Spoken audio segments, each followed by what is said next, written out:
फुलाचा हार गंगेला वाहिल्या जातं, चांदीची पितळाची सोन्याची गाय वाहिल्या जाते, हे आपण आणू शकत नाही. म्हणून हीच गाय घेऊन गायीचं गायदान अभिषेक केला जात असता. आता ही गंगा नाशिकला वाहती, त्र्यंबकला वाहती, सगळी दुनिया येतात असती पूजा अभिषेक करायला गंगा न्यायला.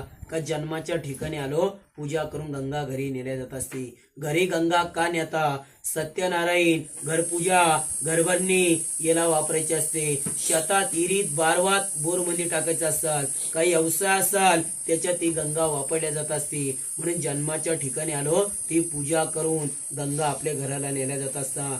जन्माच्या ठिकाणी आलो तर आपला नाव घेऊन, आई वडिलांचं नाव घेऊन, मुलाबाळांचे नाव घेऊन, परिवाराचं नाव घेऊन हे गंग्याचं दान करता. एवढ्यावरती आलं तर हे दान करता, हे परिवारासाठी मुलाबाळासाठी हे गंग्याचं दान करून तीर्थयात्रा पूर्ण करता गंग्याची. हे जन्माचा ठिकाण आहे. भाडा थोडा खर्च करून आलो गंग्याच्या ठिकाणी आलो तर आपण विचार करतो दान करायचं का नाही करायचं परिवारासाठी, हे तो तुमच्या असतं. हे तिचा जन्माचा ठिकाण आहे. पुढ्यात करा आता सगळ्यांनी तुम्ही पिऊन टाका.